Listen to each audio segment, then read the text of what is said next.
आज की कहानी है सौतेली।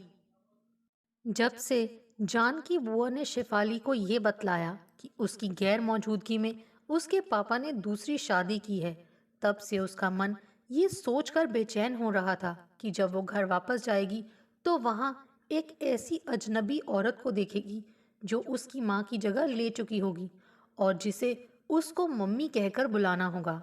पापा की शादी की बात सुन शेफाली के अंदर विचारों के झंझावात से उठ रहे थे। मम्मी की मौत के बाद शेफाली ने पापा को जितना गमगीन और उदास देखा था, उससे ऐसा नहीं लगता था कि वो कभी दूसरी शादी की सोचेंगे। वैसे भी मम्मी जब जिंदा थी तो शेफाली ने उनको कभी पापा से झगड़ते नहीं देखा था। दोनों में बेहद प्यार था। मम्मी को कैंसर होने का पता जब पापा को चला तो उन्हें छिप छिप कर रोते हुए शेफाली ने देखा था। ये जानते हुए कि मम्मी बस कुछ ही दिनों की मेहमान है, पापा ने दिन रात उनकी सेवा की थी। इन सब बातों को देखकर कौन कह सकता था कि वो मम्मी की बरसी का भी इंतजार नहीं करेंगे और दूसरी शादी कर लेंगे। अब जब पापा की दूसरी शादी एक कठोर हकीकत बन चुकी थी तो शेफाली को अपने दोनों छोटे भाई बहन की चिंता होने लगी थी। बहन मानसी से कहीं अधिक चिंता शेफाली को अपने छोटे भाई अंकुर की थी, जो 5वीं कक्षा में पढ़ रहा था। मम्मी को कैंसर होने का जब पता चला था तो शेफाली बीए फाइनल में थी और बीए करने के बाद बीएड करने का सपना उसने देखा था।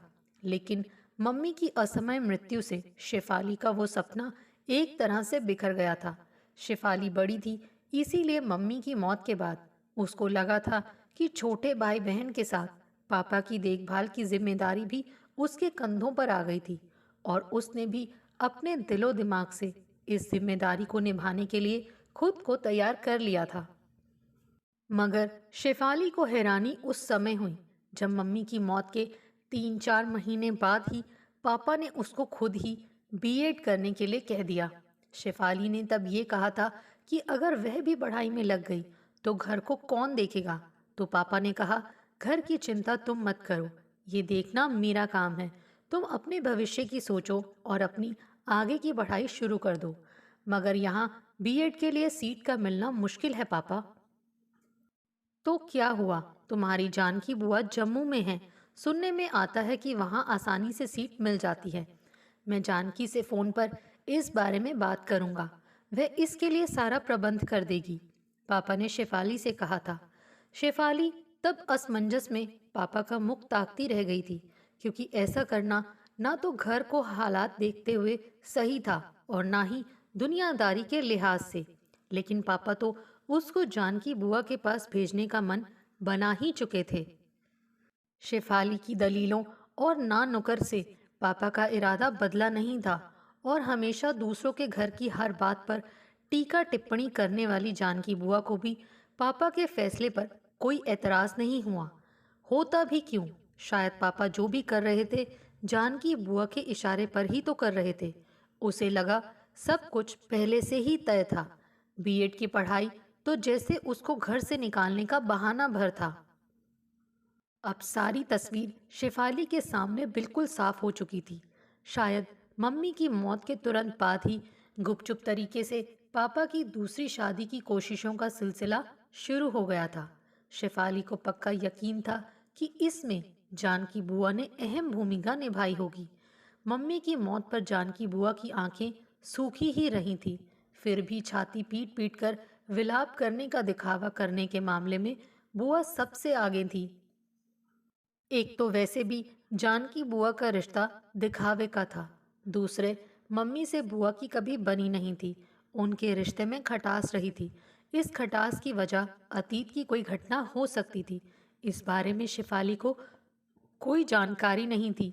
लगता तो ऐसा है कि मम्मी के कैंसर होने की बात जानते ही जानकी बुआ ने दोबारा भाई का घर बसाने की बात सोचनी शुरू कर दी थी।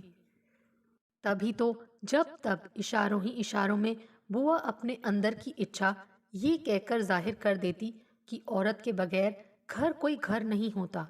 पापा ने भी शायद दोबारा शादी के लिए जानकी बुआ को मौन स्वीकृति दी होगी।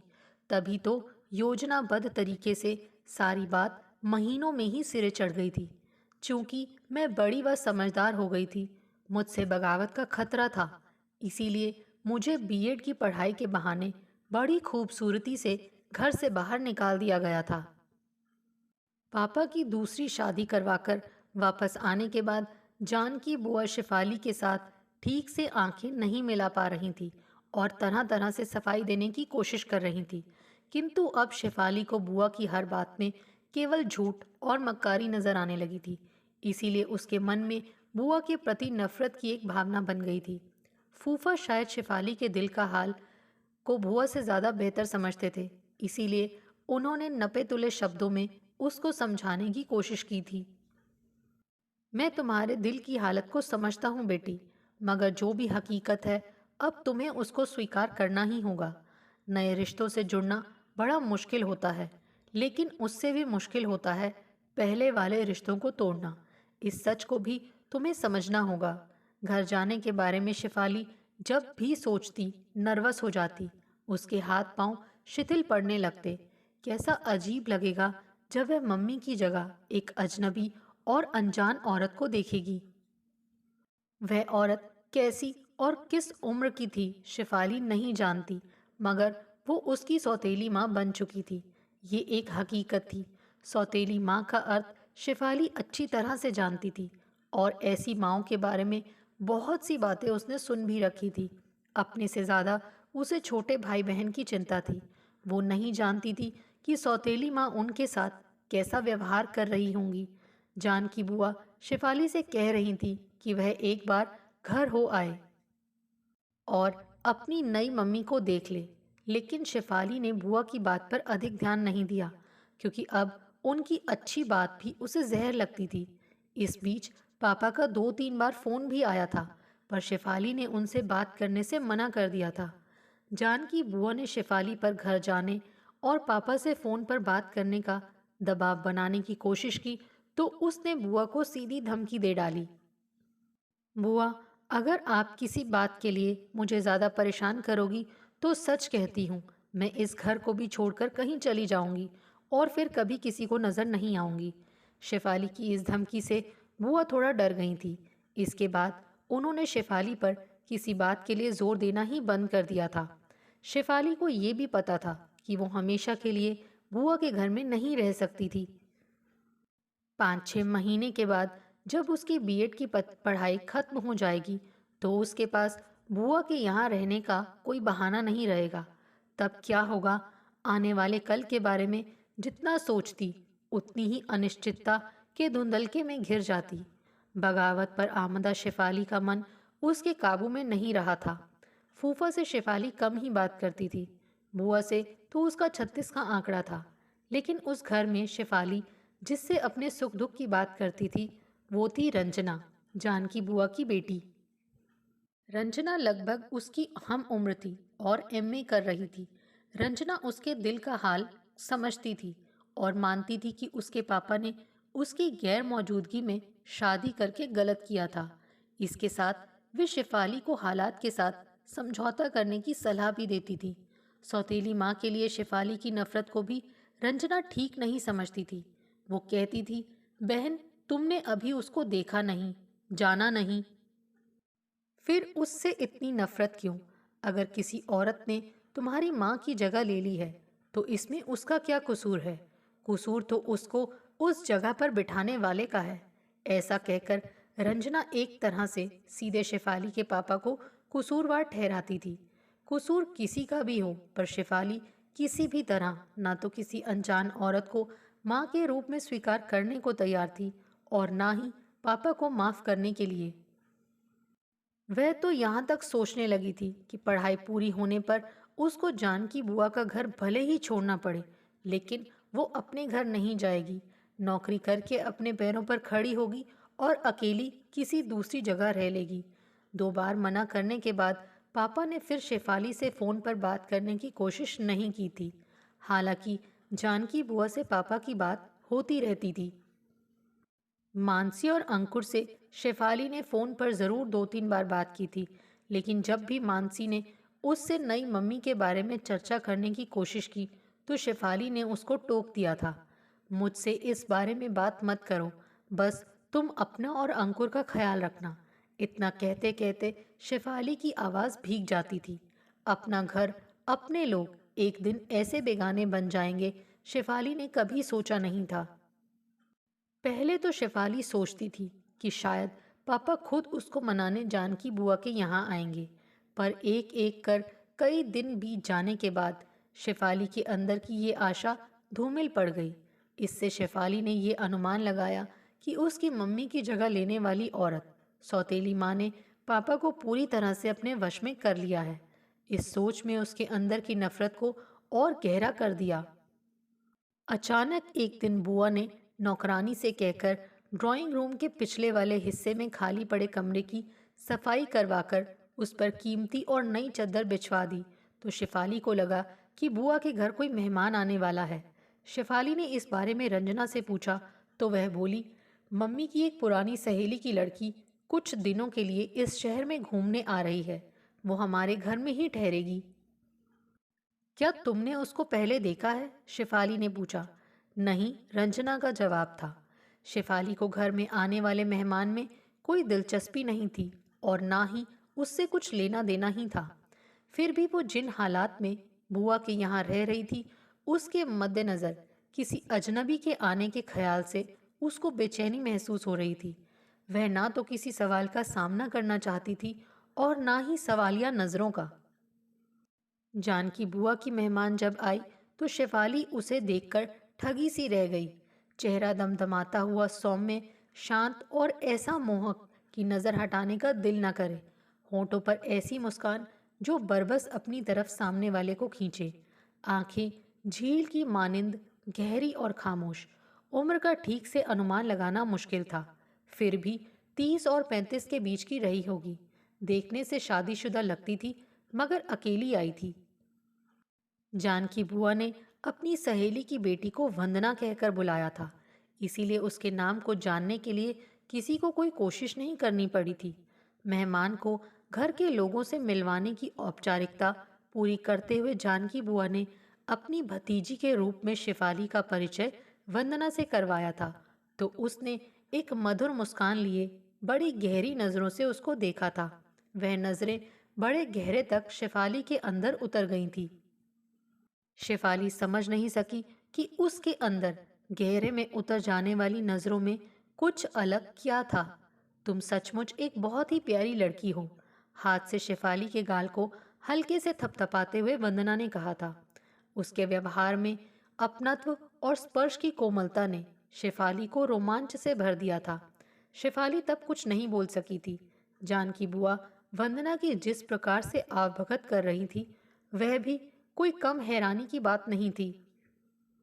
एक ही घर में रहते हुए कोई कितना भी अलग अलग और अकेला रहने की कोशिश करे, मगर ऐसा मुमकिन नहीं, क्योंकि कहीं ना कहीं एक दूसरे का सामना हो ही जाता है।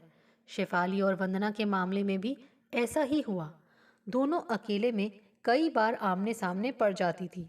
वंदना शायद उससे बात करना चाहती थी, लेकिन शेफाली ही उसको इसका मौका नहीं देती थी और केवल एक हल्की सी मुस्कान अधरों पर बिखेरती हुई वह तेजी से कतराकर निकल जाती थी। एक दिन शेफाली को चौंकाते हुए वंदना रात को अचानक उसके कमरे में आ गई। शेफाली को देर रात तक पढ़ने की आदत थी।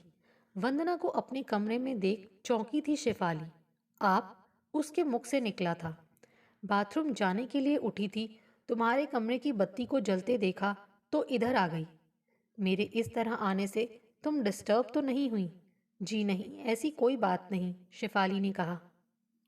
रात की शांति में पढ़ना काफ़ी अच्छा होता है। मैं भी अपने कॉलेज के दिनों में अक्सर रात को ही पढ़ती थी, मगर बहुत देर तक जागना भी सेहत के लिए अच्छा नहीं होता। अब 1 बजने को है, मेरे ख्याल में तुमको सो जाना चाहिए। वंदना ने अपनी बात इतने अधिकार और अपनत्व से कही थी कि शेफाली ने हाथ में पकड़ी हुई किताब बंद कर दी। मेरा ये सब कहना तुमको बुरा तो नहीं लग रहा? उसको किताब बंद करते हुए देख वंदना ने पूछा। नहीं, बल्कि अच्छा लग रहा है। बहुत दिनों बाद किसी ने इस अधिकार के साथ मुझसे कुछ कहा है। आज मम्मी की याद आ रही है। वह भी मुझको बहुत देर रात तक जागने से मना किया करती थी, शेफाली ने कहा। उसकी आंखें अनायास आंसुओं से झिलमिला उठी थी। शेफाली की आंखों में झिलमिलाते आंसू वंदना की नजरों से छिप नहीं सके थे। इससे वह थोड़ी व्याकुल सी दिखने लगी। उसने प्यार से शेफाली के गाल को सहलाया और बोली, जो बीत गया उसको याद करके बार बार खुद को दुखी नहीं करते। अब सो जाओ, सुबह बहुत सारी बातें करेंगे। इतना कहने के बाद वंदना मुड़कर कमरे से बाहर निकल गई। इसके बाद तो शेफाली और वंदना के बीच की दूरी जैसे सिमट गई और दोनों के बीच की झिझक भी खत्म हो गई। एकाएक ही शेफाली को वंदना बहुत अपनी सी लगने लगी थी। जाहिर है अपने व्यवहार से शेफाली के विश्वास को जीतने में वंदना सफल हुई थी। अब दोनों में खुलकर काफी बातें होने लगी थी। शेफाली के शब्दों में सौतेली माँ के प्रति आक्रोश को महसूस करते हुए एक दिन वंदना ने कहा, आखिर तुम दूसरों के साथ साथ अपने से भी इतनी नाराज क्यों हो? क्या जानकी बुआ ने मेरे बारे में आपको कुछ नहीं बताया? बताया है। गंभीर और शांत नजरों से शेफाली को देखते हुए वंदना बोली, क्या यही कि तुम्हारे पापा ने किसी और औरत से दूसरी शादी कर ली है, वह भी तुम्हारी गैर मौजूदगी में, और तुमको बतलाए बगैर? शेफाली की आंखों में झांकती हुई वंदना ने शांत स्वर में कहा, इतना सब जानने के बाद भी आप मुझसे पूछ रही हैं कि मैं नाराज क्यों हूँ? शेफाली के स्वर में कड़वाहट थी। अधिक नाराजगी किससे है, अपने पापा से या सौतेली माँ से? नाराजगी सिर्फ पापा से है, सौतेली माँ से नहीं। वंदना ने पूछा। नहीं, उनसे मैं नफरत करती हूँ। नफरत? क्या तुमने अपनी सौतेली माँ को देखा है या उनसे कभी मिली हो? वंदना ने पूछा। नहीं। फिर सौतेली माँ से नफरत क्यों? नफरत तो हमेशा बुरे इंसानों से की जाती है ना? वंदना ने कहा। सौतेली माएँ बुरी ही होती हैं, अच्छी नहीं। ओह हाँ, मैं तो इस बात को जानती ही नहीं थी। तुम कह रही हो तो यही ठीक होगा। बुरी ही नहीं, हो सकता है सौतेली माँ देखने में भी डरावनी हो। हल्का सा मुस्कुराते हुए वंदना ने कहा। शेफाली को इस बात से भी हैरानी थी कि जानकी बुआ ने अपने घर की बातें अपनी सहेली की बेटी से कैसे कर दी। वंदना अपने मधुर और आत्मीय व्यवहार से शेफाली के बहुत करीब तो आ गई, मगर वो उसके बारे में ज्यादा जानती नहीं थी, सिवा इसके कि वो जानकी बुआ की किसी सहेली की लड़की थी। फिर एक दिन शेफाली ने उससे पूछ ही लिया, आपकी शादी हो चुकी है? हाँ, वंदना ने कहा। फिर आप अकेली यहाँ क्यों आई हैं? अपने पति को भी साथ में लाना चाहिए था। वे साथ नहीं आ सकते थे। क्यों? शिफाली ने पूछा। क्योंकि कोई ऐसा काम था जो उनके साथ रहने से मैं नहीं कर सकती थी। बड़ी गहरी और भेदपूर्ण मुस्कान के साथ वंदना ने कहा। ऐसा कौन सा काम है? शेफाली ने पूछा भी, लेकिन वंदना जवाब में केवल मुस्कुराती रही, बोली कुछ नहीं। अब पढ़ाई के लिए शेफाली जब भी ज्यादा देर रात तक जागती तो वंदना उसके कमरे में आ जाती और अधिकार पूर्वक उसके हाथ से किताब पकड़कर एक तरफ रख देती। वह उसको सोने के लिए कहती। शेफाली भी छोटे बच्चे की तरह चुपचाप बिस्तर पर लेट जाती। गुड गर्ल कहते हुए वंदना अपना कोमल हाथ उसके ललाट पर फेरती और बत्ती बुझाकर कमरे से बाहर निकल जाती। वंदना शेफाली की कुछ नहीं लगती थी, फिर भी कुछ दिनों में वह शेफाली को इतनी अपनी लगने लगी कि उसको बार बार मम्मी की याद आने लगी थी।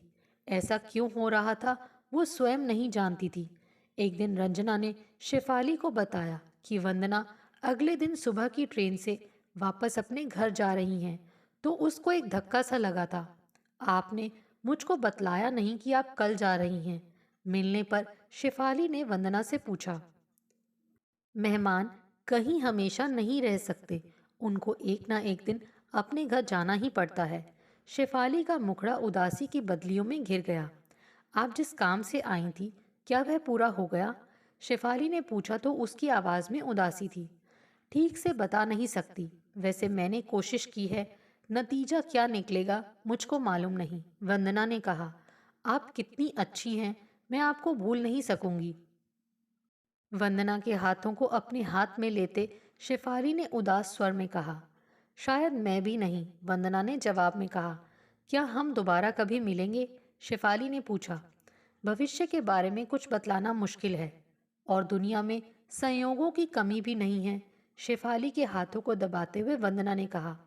रवानगी से पहली रात को शेफाली के कमरे में वंदना आई तो वो बहुत गंभीर थी।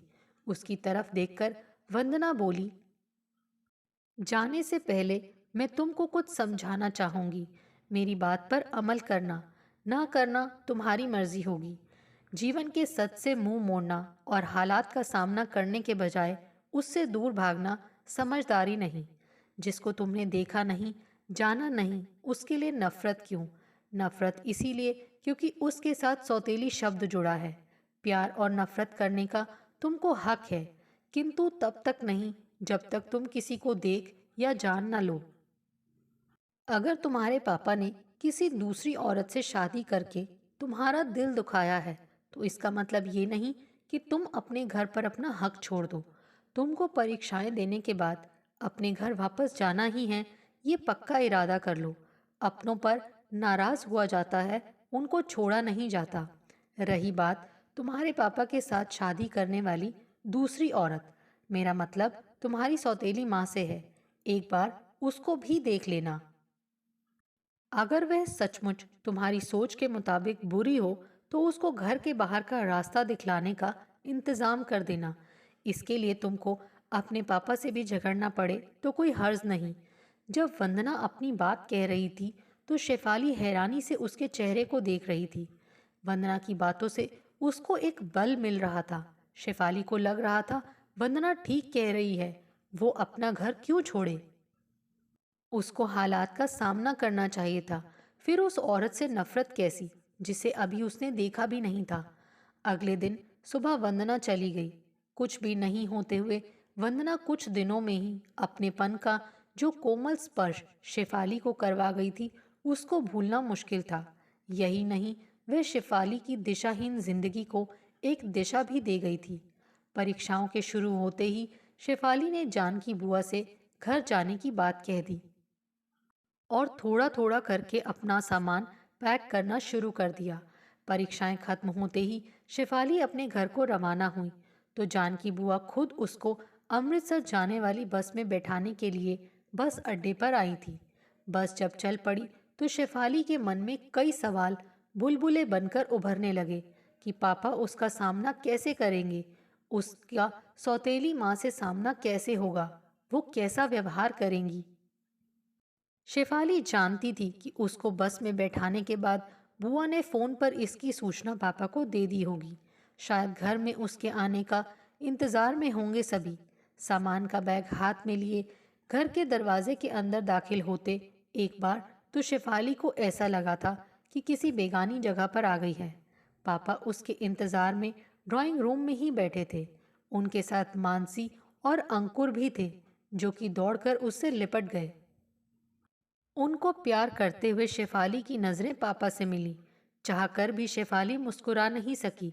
उसने केवल इतना ही कहा, हेलो पापा, कैसे हैं आप? अच्छा हूँ, अपनी सुनाओ। सफ़र में कोई तकलीफ तो नहीं हुई? नहीं, और होती भी तो अब कोई फ़र्क नहीं पड़ता। मुझको कुछ समय से तकलीफ़ें बर्दाश्त करने की आदत पड़ चुकी है। कोशिश करने पर भी अपने गुस्से और आक्रोश को छिपा नहीं सकी शेफाली। इस पर पापा ने मानसी और अंकुर से कहा, तुम दोनों जाकर जरा अपना दीदी का कमरा ठीक कर दो, मैं तब तक इससे बातें करता हूँ। पापा का इशारा समझकर दोनों तुरंत वहाँ से चले गए। मैं जानता हूँ तुम मुझसे नाराज़ हो, उनके जाने के बाद पापा ने कहा। मुझको बहाने के साथ घर से बाहर भेजकर मेरी मम्मी की जगह एक दूसरी औरत को दे दी पापा, और इसके बाद भी आप उम्मीद करते हैं कि मुझको नाराज़ होने का भी हक नहीं। ये मत भूलो कि वह औरत अब तुम्हारी नई माँ है, पापा ने शेफाली को चेताया। इससे शेफाली जैसे बिफर गई और बोली, मैं इस रिश्ते को कभी स्वीकार नहीं करूंगी पापा। मैं इसके लिए तुम पर जोर भी नहीं डालूंगा, मगर तुम उससे एक बार मिल लो, शिष्टाचार के नाते। वह ऊपर के कमरे में है। पापा ने कहा, मैं सफ़र की वजह से बहुत थक गई हूँ पापा, इस वक्त आराम करना चाहती हूँ। इस बारे में बाद में बात करेंगे। शेफाली ने अपने कमरे की तरफ बढ़ते हुए रूखी आवाज में कहा। शेफाली कमरे में आई तो सब कुछ वैसे का वैसा ही था। किसी भी चीज को उसकी जगह से हटाया नहीं गया था। मानसी और अंकुर वहां उसके इंतजार में थे। कोशिश करने पर भी शेफाली उनके चेहरों या आंखों में कोई मायूसी नहीं ढूंढ सकी। इसका अर्थ था कि उन्होंने मम्मी की जगह लेने वाली औरत को स्वीकार कर लिया था। तुम दोनों की पढ़ाई कैसी चल रही है? शेफाली ने पूछा। एकदम फर्स्ट क्लास दीदी, मानसी ने जवाब दिया। और तुम्हारी नई मम्मी कैसी है? शेफाली ने टटोलने वाली नज़रों से दोनों की ओर देखकर पूछा। बहुत अच्छी दीदी। तुमने माँ को नहीं देखा? मानसी ने पूछा। नहीं, क्योंकि मैं देखना ही नहीं चाहती, शेफाली ने कहा। ऐसी भी क्या बेरुखी दीदी, नई मम्मी तो रोज़ ही तुम्हारी बातें करती हैं। उनका कहना है कि तुम बेहद मासूम और अच्छी हो। जब मैंने कभी उनको देखा नहीं, कभी उनसे मिली नहीं, तब उन्होंने मेरे अच्छे और मासूम होने की बात कैसे कह दी? ऐसी मीठी और चिकनी चुपड़ी बातों से कोई पापा को और तुमको खुश कर सकता है, मुझे नहीं, शेफाली ने कहा। शेफाली की बातें सुनकर मानसी और अंकुर एक दूसरे का चेहरा देखने लगे। उनके चेहरे के भावों को देखकर शेफाली को ऐसा लगा था कि उनको उसकी बातें ज्यादा अच्छी नहीं लगी थी। मानसी से चाय और साथ में कुछ खाने के लिए लाने को कहकर शेफाली हाथ मुंह धोने और कपड़े बदलने के लिए बाथरूम में चली गई। सौतेली माँ को लेकर शेफाली के अंदर कश्मकश जारी थी। आखिर तो उसका सामना सौतेली माँ से होना ही था। एक ही घर में रहते हुए ऐसा संभव नहीं था कि उसका सामना ना हो। मानसी चाय के साथ नमकीन और डबल रोटी के पीस पर मक्खन लगाकर ले आई थी। भूख के साथ सफ़र की थकान थी, सो थोड़ा खाने और चाय पीने के बाद शेफाली थकान मिटाने के लिए बिस्तर पर लेट गई। मस्तिष्क में विचारों के चक्रवात के चलते शेफाली कब सो गई, उसको इसका पता ही नहीं चला। शेफाली ने सपने में देखा कि मम्मी अपना हाथ उसके माथे पर फेर रही हैं। नींद टूट गई, पर बंद आंखों में इस बात का एहसास होते हुए भी कि मम्मी अब इस दुनिया में नहीं है, शेफाली ने उस स्पर्श का सुख लिया। फिर अचानक ही शेफाली को लगा कि हाथ का वो कोमल स्पर्श सपना नहीं, यथार्थ है। कोई वास्तव में ही उसके माथे पर धीरे धीरे अपना कोमल हाथ फेर रहा था। चौंकते हुए शेफाली ने अपनी बंद आंखें खोल दी। आंखें खोलते ही उसको जो चेहरा नजर आया वह विश्वास करने वाला नहीं था। वह अपनी आंखों को बार बार मलने को विवश हो गई। थोड़ी देर में शेफाली को जब लगा कि उसकी आंखें जो देख रही हैं वो सच है, तो वो बोली, आप? दरअसल शेफाली की आंखों के सामने वंदना का सौम्य और शांत चेहरा था। गंभीर गहरी नजरें और अधरों पर मुस्कुराहट। हाँ, मैं। बहुत हैरानी हो रही है ना मुझे देखकर? होनी भी चाहिए। किस रिश्ते से तुम्हारे सामने हूँ ये जानने के बाद शायद इस हैरानी की जगह नफरत ले ले, वंदना ने कहा। मैं आपसे कैसे नफरत कर सकती हूँ, शेफाली ने कहा। मुझसे नहीं, लेकिन अपनी माँ की जगह लेने वाली एक बुरी औरत से तो नफरत कर सकती हो। वह बुरी औरत मैं ही हूँ। मैं ही हूँ तुम्हारी सौतेली माँ, जिसकी शक्ल देखना भी तुमको गवारा नहीं, बिना देखे और जाने ही जिससे तुम नफरत करती रही हो। मैं आज वो नफरत तुम्हारी इन आंखों में देखना चाहती हूँ।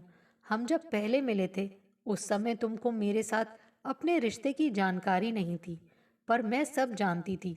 तुमने सौतेली माँ के कारण घर आने से इनकार कर दिया था, किंतु सौतेली माँ होने के बाद भी मैं अपनी इस रूठी हुई बेटी को देखे बिना नहीं रह सकती थी। इसीलिए अपनी असली पहचान को छिपाकर मैं तुमको देखने चल पड़ी थी। तुम्हारे पापा और तुम्हारी बुआ ने मेरा पूरा साथ दिया। भाभी को सहेली की बेटी बताकर अपने घर में रखा।